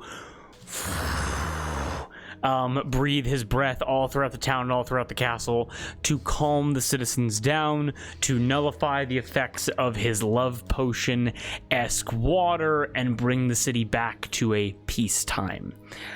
With that, as we can say, like maybe like an hour passes or so, short rest type shit, you guys are able to find your way back into Udus, and the castle and town is yours to explore. If there's anyone that you wish to speak to, anything you wish to do during this time, just let it be known. And everybody please give me a DC 19 wisdom save. You said short rest? Yes, short rest. Okay. Short rest. And wisdom save? Yep. This is probably Koser's crop dust. Oh, yeah. Yasa may be gone, but the crop dust never dies. You said 19? Yep. Oh yeah, everyone gets +5. Oh. Due to my aura. Yeah, aura. Charisma, you say? I thought wisdom. Is it Charisma? wisdom? Oh, sorry. No, this is a wisdom save. Wisdom Fuck. save. Well, 24. 24. That's only a 17. 17. Allatour. You muted? +5 with Wax's aura. Hold on. It didn't roll for me. Hold on. 10 plus 5. Okay, so I heal 15. Okay. Huh? No, I need I need a the short wisdom save, rest. my guy. I'm back up to full, baby. I rolled a 1. Okay, amazing. You're so calm. So chill. Incredible. I just take one of you by the face and go, "You're so pretty." Yep. It's a matter of like empathy and true connection with each other.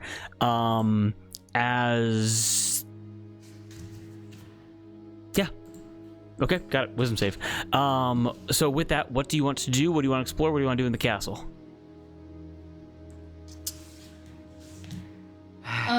I'm gonna try to find. First of all, I'm gonna tell F where's got key to take a freight and bring him to my chambers and lock the door. And try to move conspicuously. Yes, ma'am. When does that key goes, why don't we just kill this fucking guy?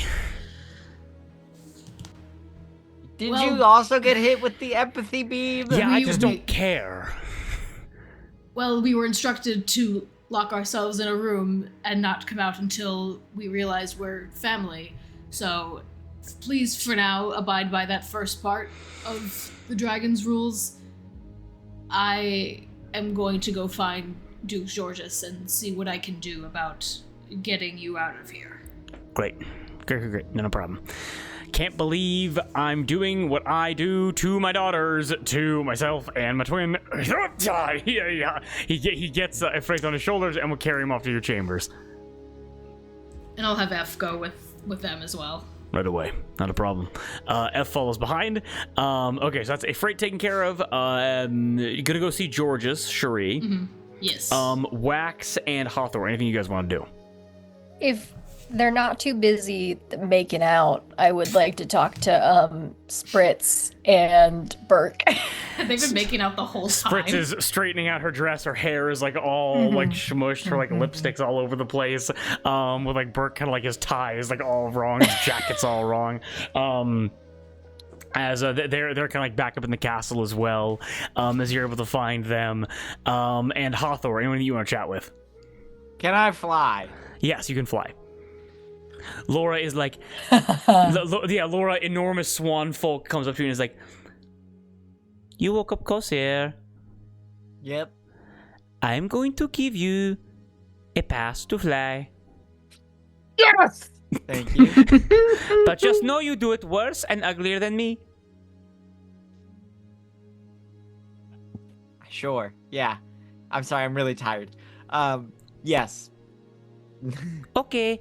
The giant swan like hand shakes and goes, then enjoy your flight and enjoy the view.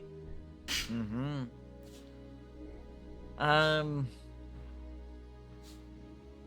Heather just kind of stands there clutching her broom for a hot second and goes, okay. And she's just gonna fly as high as she possibly can. Like Superman. just And just I'm a just- punk rocker, yes I am. gripping on her broom, she's gonna fall back, fall 300 feet, then fly, then fall, then fly, then fall. And then she's just gonna zoom. I think she's just gonna zoom around. She's exhausted with talking to people, and so she's just gonna fly. very Breath of the Wild-esque as like Koser and you kind of like meet each other at altitude as you are flying at like the same kind of speed as like enormous like serpentine dragon as you are like hanging off of your broom, the wind whipping in your hair, pure freedom as far as the eye can see. And I'll do a quick sending stone to my mom to let her know she can go outside. We'll get to that in 1 second, not a problem. Cherie with Georges, what you are able to find is, I need you to give me a quick, I'm gonna say, give me a perception check. Okay. And I've dropped my true vampire form. Yes, Before you look yeah. normal again, yes. As normal as I can. Perception, you say? Mhm. Let's see. Okay, that's a 12. 12. You are able to get up to the doorway of the like private study chambers within the nobility wing of Udus, like close by to Palm's Tower. Like this is kind of like where the Duke and the Duchess kind of like have like made their nest, along with like the Lacroix children, similar to that. And you are able to hear coming from the inside of the room. You are able to hear sick sitar solo. no. So what you're able to hear is I'm not gonna hear it anymore, Georges. I'm not gonna hear it. As Georges goes, My lady, I think it may be wise to put down the bottle. I will drink as much as I goddamn like. You make her the head gardener. And you walk in, and like, so you are basically one doorknob turn away from a horrible marital spat going on right now. I wait until it reaches sort of a, like, neutral... Actually, no, I just knock. I don't want them to think I was overhearing. As like Amelie is like screaming at George's and goes, "Dirty laundry aired to all of our children, by the way." George's, I cannot even conceive of how idiotic this was. George goes, "You were not innocent either. You had many you want to talk about the blonde hair?" And then knock, knock, knock. Just loud pounding. As Amelie goes, like, you're able to hear like a as she uncorks another bottle of wine and goes, "No fucking cakes or hot towels or any shit right now." As Georges comes over to like open the door, opening the door, like peering through, you're able to see like his ginger mustache, his hair and everything, and you see his face as he goes, he looks at you and give me an insight check. Yeah.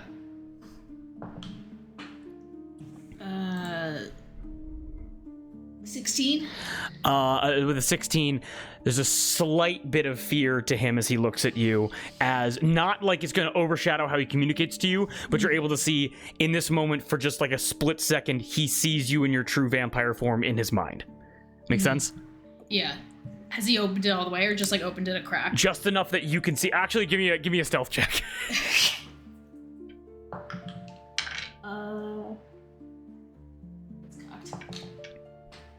It's gonna be a 15 DC. Oh fuck, I make these with disadvantage because my armor. Ching, ching, ching, Forgot. 12. Georges opens the door and goes, "Oh, hello, Shuri. My protector."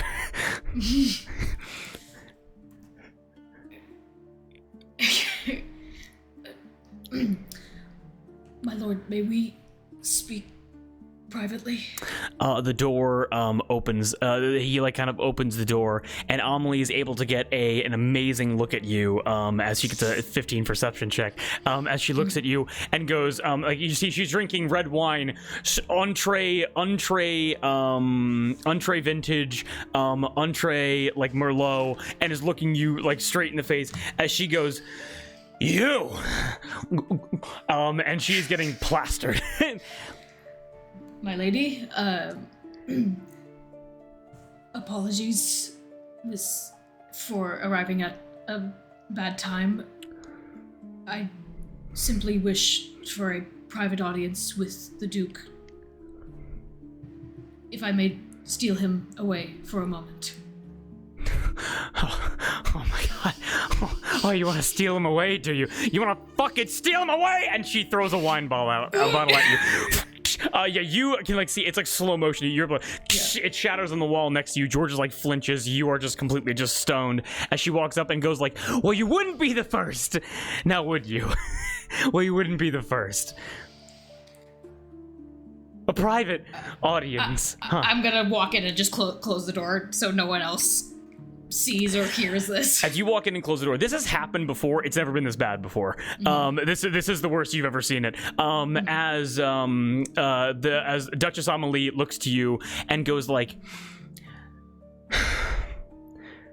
"Sir Shore, I need you to be completely honest right now. Have you been fucking my husband?" No. Because apparently there's a free pass to anybody that wants it, apparently. My apologies if I've behaved untoward, or if rumors have reached your ears, but your husband has been a great friend to me. He was my first friend in the world, but it was through my devotion to your family and to his kindness. I would never come between the two of you. Oh, but so many, so many private conversations, though. I mean, how could we even keep track? So many times we were personally setting up the festivities and making sure the children weren't romping away in a way where they had a familial presence to calm them down during their escapades, and the upsetting of Saint Pierre. Oh, and of course this. And she grabs the thick kind of like wool collar like of your scale mail and pulls it back and exposes your vampire punctures and goes, or maybe you were just drinking his fucking blood in private, honestly. I would never. It's kind of fucking hard to trust anybody around here anymore. I can understand, my lady. Much has happened in the past 24 hours alone. I can understand why you do not you have every reason to not trust me, but trust me when I say I have meant no harm to you or any of your family. And please do not be angry with your husband. I can bear the brunt of your anger. Your husband was merely protecting me. As you can see what a danger it is for someone like me to exist in this land at all.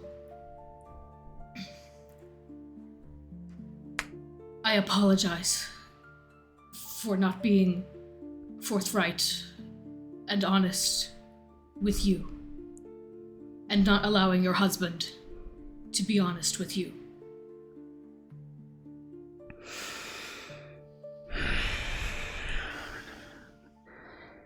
He protected you. Yes.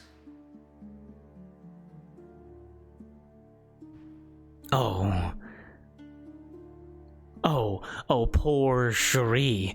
Poor, frail, small Cherie, defenseless from anything, needed to be, brought into the arms of the great Duke Georges LaCroix, and brought into our castle, sleeping in rooms away from, mere yards away from our children. And how often did the face twist and the fangs bare and the claws extend when you needed to feast upon animals or unsuspecting victims? Now, did you do that on our lands, or did you kind of take a bit of a sabbatical to go and do that as well? I have never had to draw blood until recently. And even if I had, I would have never done it on castle grounds or off castle grounds. Georges kind of speaks up and goes, Amelie, there is no reason to be upset with Cherie in this moment. It was my mistake. And Amelie immediately cuts him off and goes, that's enough out of you.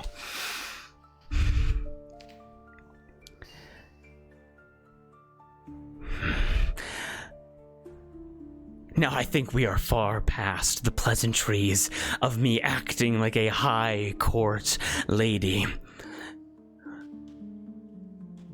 Now it is clear that you care for my husband, and perhaps in some way you care for me, and you care for my children and his child and our children together. You will be permitted to stay within the castle for a day, maybe two.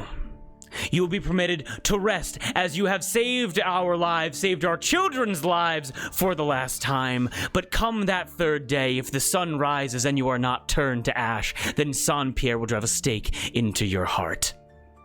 You are not welcome to sleep under the same roof as my children anymore.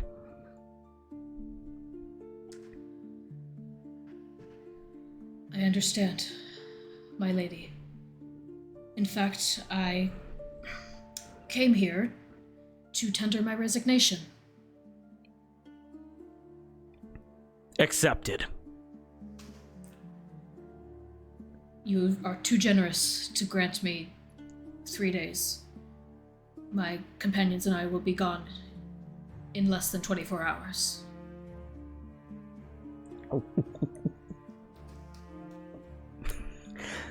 Then by all means, enjoy the pleasantries.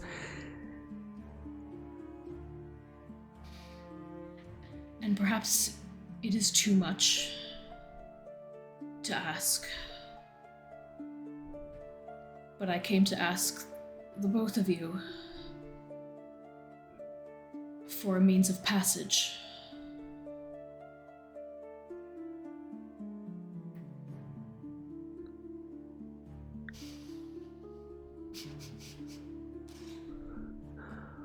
Oh, of course, Sir Cherie. Oh, of course, we'd be happy to grant you a vessel. Would you like a feathered bed and fluffed pillows and a warm, wet towel as well? Maybe some jam, some wines to wet your throat. Get the fuck out now! Of course, my lady. Apologies. And as you, George just quickly, like, kind of hurries you out of the room, as you guys are able to hear another wine bottle smash on the door as she goes, fuck! As she is this is the angriest and the drunkest you've ever seen her. It appears the dragon did not reach her. Did you think I was going to move her outside? Well, you keep the windows open. I assumed some would stream in. I am so sorry.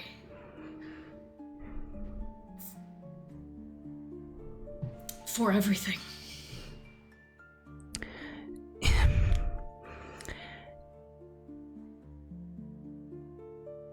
I am an adult. I have made the decisions of an adult. I have made the mistakes of an adult. And Cherie,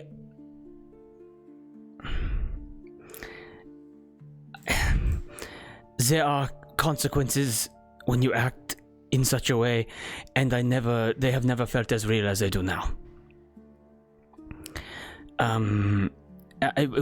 You need passage. Where would you need passage to? It's not for me. It would be passage out of Allatour. That should be able to be arranged. It would depend upon where it would need to sail to. But whatever passengers there may be, we could have that arranged. Thank you, my lord. Thank you. Yes. I haven't worked out where it is they would like to go, but if I had to guess, it seems perhaps the arbor would be safest for them.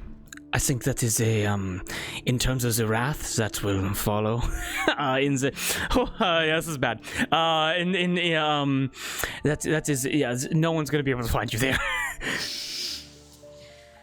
Well, I still have, while I am no longer under your employ, I still have business here in Allatour. My friends and I still mean to eradicate the coven from this land. Okay. You will no doubt be remembered as heroes once your journey is completed here, and your resignation, that is not a reality I ever thought I would have to live in. I believe, given the circumstances, it's for the best. No, it has nothing to do with my time. My time here has been... You gave me a second chance when I did not deserve it. And I'm forever grateful to your kindness. I believe I've caused too much pain here. That would not be fixed by my staying here. If you wish to leave Udus, that is understandable. I can put in a word with the other noble houses if you wish to stay within the country. But Cherie, if you are to leave once your journey is completed here, just know as I hope to find your company once again. The honesty which we can speak to each other.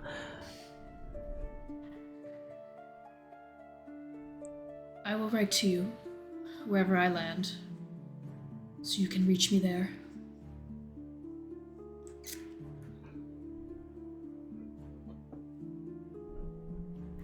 My lord, before I leave, there is something you must know. I'm going to pause you right there. Okay. Because we are getting late into the evening. Yeah. And I want to give these reveals, these like this Yep. crashing down, this like grand soap opera fights occurring. We're gonna give that proper time. But as that conversation begins, we're gonna cut away from the perspective of all three of you very quickly. Oh. And we're going to cut to a candlelit study somewhere far off in the land. Nowhere within Udus, not recovering from such an issue. And you were able to see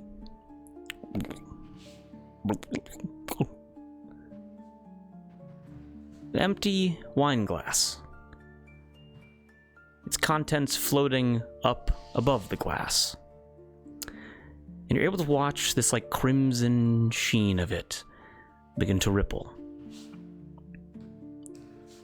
And we're able to see in this orb of wine, we're able to see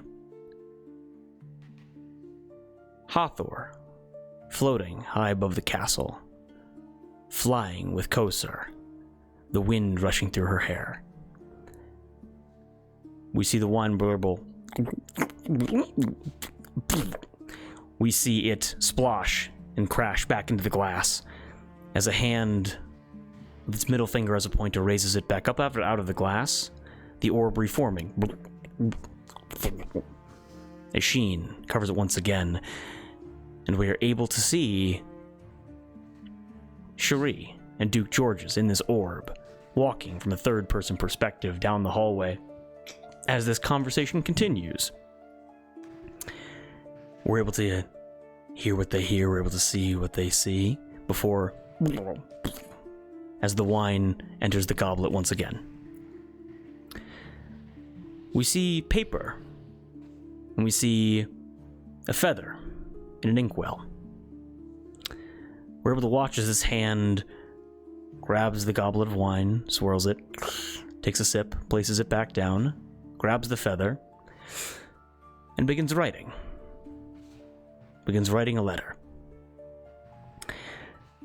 When it's concluded, it is blown on, it is rolled up, and a wax seal is pressed in the letter, sealing it. This letter is then tied to the foot of a carrier pigeon, which is then sent off into the sky. We cut back to Amelie Lacroix.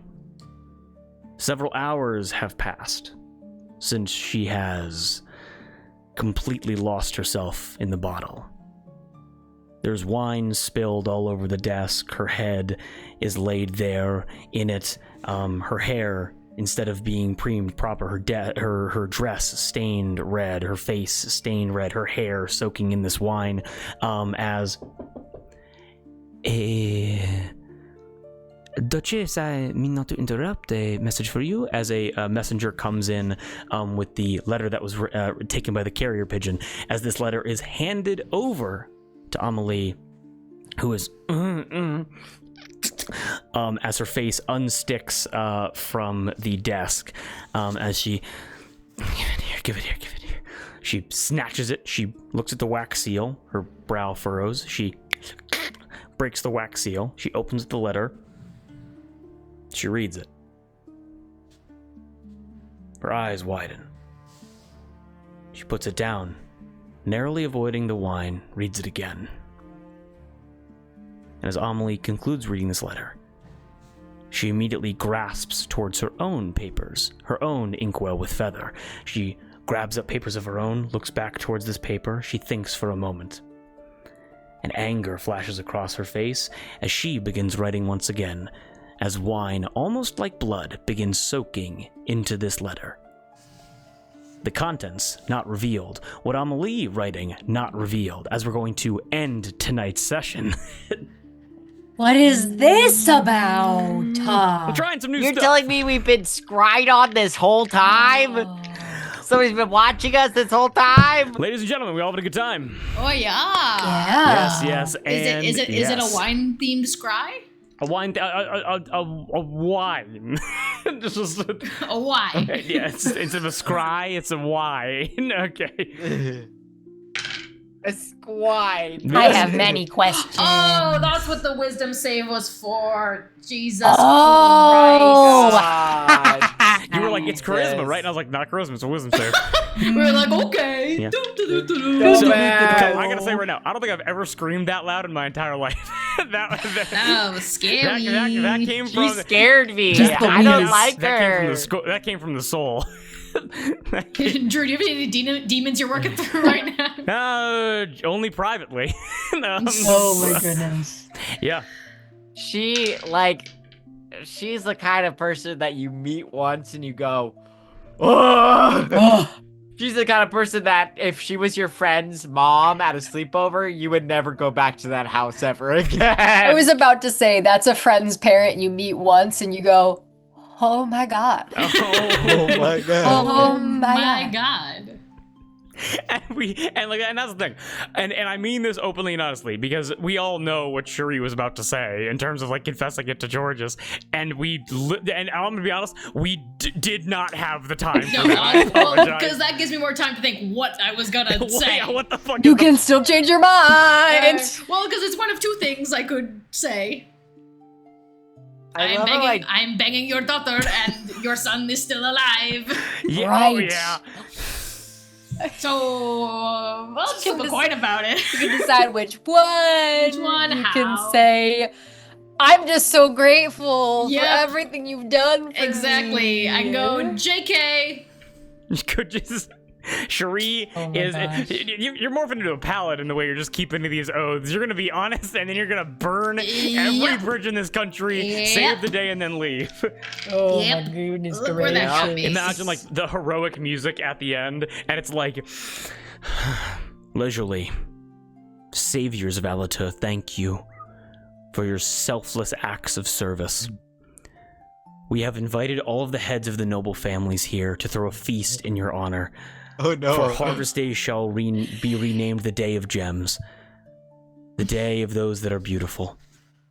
And here I can see now the LaCroix envoy, and Cherie's like, gotta go!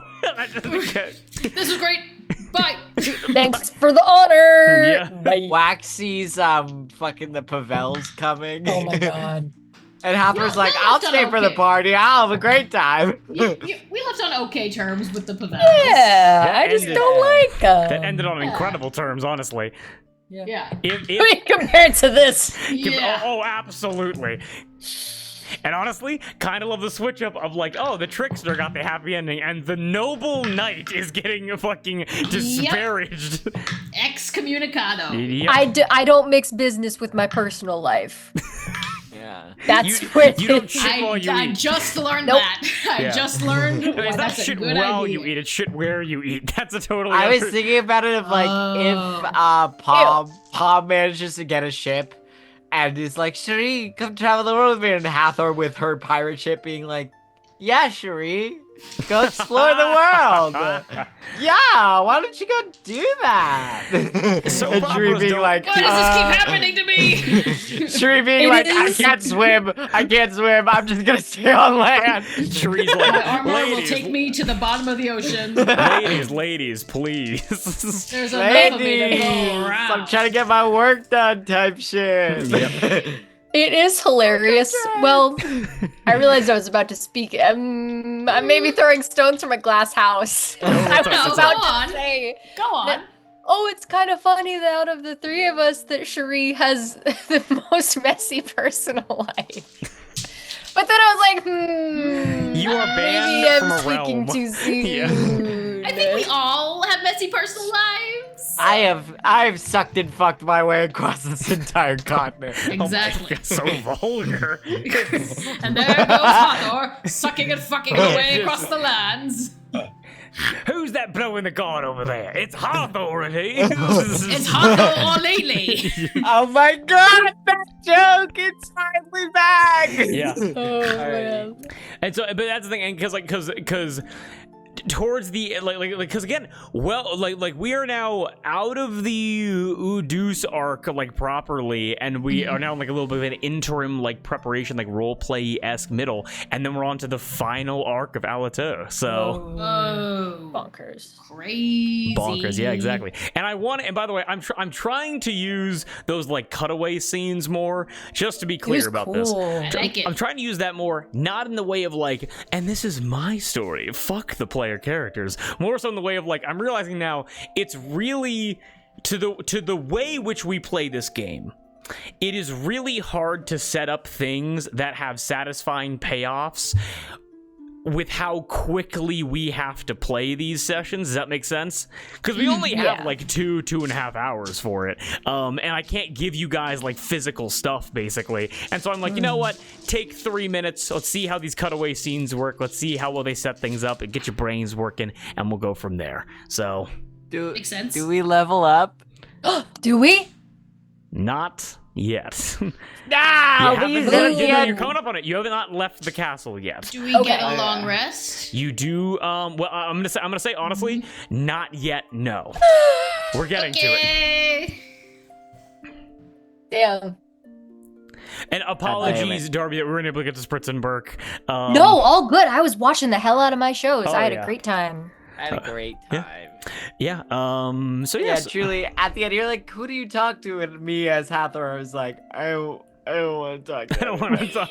I'm done. I'm tired. I'm done. I talked a lot in the first half. I'm good with not talking for the rest of the night. All good. All good. So yeah, and yeah, overall schedule, no D&D for the rest of November. I'm gonna be traveling. And we all have a bunch of happy Thanksgiving. Happy Thanksgiving. Anybody else that's watching, yeah, thank you for coming to the table and hope Now you have remember, if you drop your frozen turkey into a pot of boiling oil, don't It's do fun. it inside. Do it outside. Well, if you do it inside, burn your house down. Well, if you do it inside, well, don't do it inside unless you want your house to smell like turkey. Just sort of spreading misinformation. No, you're gonna burn your fucking house down if you do that. But yeah, When to Meets will go on live for this sometime like during the next week, and then we'll see what we can make work for December. But thank you everybody for coming to the table. I have the best players in the entire world. Best DM in the entire world. Best DM in the entire world. Thank you so much, guys, and I hope everyone has a wonderful, happy holiday season. I will be catching you guys hopefully sometime next week. So catch you guys later. Peace out. Goodbye. Goodbye. Bye. Good night.